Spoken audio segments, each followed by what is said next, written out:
Good morning, 7th class. So beta, in this video I am going to discuss your grammar topic given on page number 81 of your grammar book. Topic is prepositions. So let's begin. इसकी definition क्या है? A preposition is a word which is placed before a noun or a pronoun to show its relation with other words of a sentence. A preposition वो word है जो noun या pronoun से पहले लिखा जाता है और जो रिलेशन शो करता है जो बाकी वर्ड्स हैं सेंटेंस में.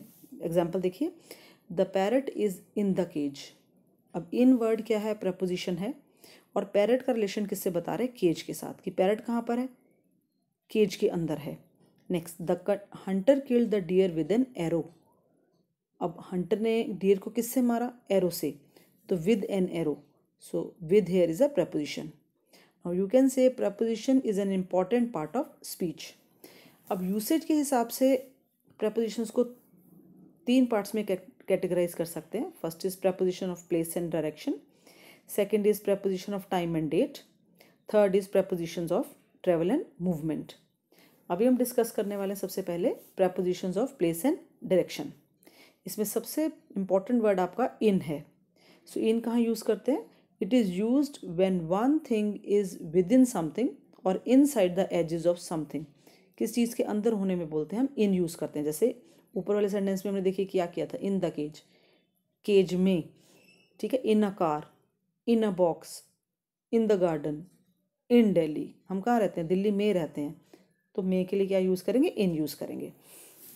नेक्स्ट प्रपोजिशन है at. Now, at is used for a point in open space. जब open space की बात करते हैं तो हम क्या वर्ड यूज़ करते हैं? at. At the bus stop, at the door, at the entrance. Third preposition है on. Now, it is used when one thing touches the surface of another from above. जैसे हम बोलते हैं the book is lying on the table.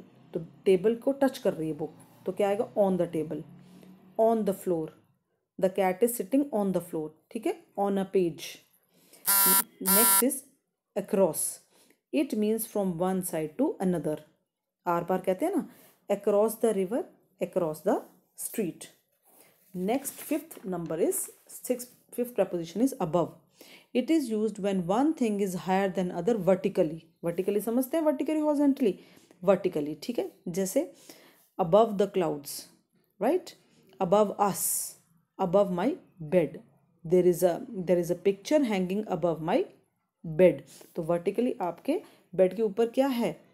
Painting है एक. तो क्या word use करेंगे? अबव यूज़ करेंगे. Next preposition is below. Now it is used when one thing is lower than other thing vertically. तो अबव का अपोजिट हो गया below. So below sea level, below your knees. Right. Seventh है आपका over. It is used when one thing is in a higher position then something और somebody. Not touching, touch नहीं करेगा. जैसे over the head, over the wall, wall के ऊपर, सिर के ऊपर. तो यहाँ पर टचिंग का कोई सिस्टम नहीं है. ठीक है. एट्थ प्रपोजिशन है आपका under. It is used when one thing is exactly below the other without touching.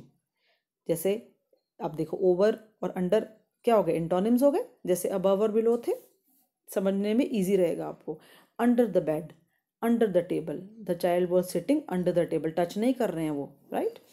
Next is beside. It is use when one thing is very near to another thing. जैसे beside me, beside the market. जैसे हम बोलते हैं मेरी friend मेरे साथ बैठी हुई थी, तो हम क्या बोलते हैं? She was sitting beside me. Next is between. It is use when one object is in the space that separates the other two objects. Between तो किया है आपने बहुत बड़े बीच में. Between the trees, between two suns. Right. Next is through. Now it is used to mean from one side of something to the other. Through जैसे हम कहते हैं the train crossed through the tunnel. Tunnel के बीच में से निकली, एक side से दूसरी साइड जाना है ना उसको. तो हम वहाँ पर क्या यूज़ करते हैं? थ्रू यूज़ करते हैं.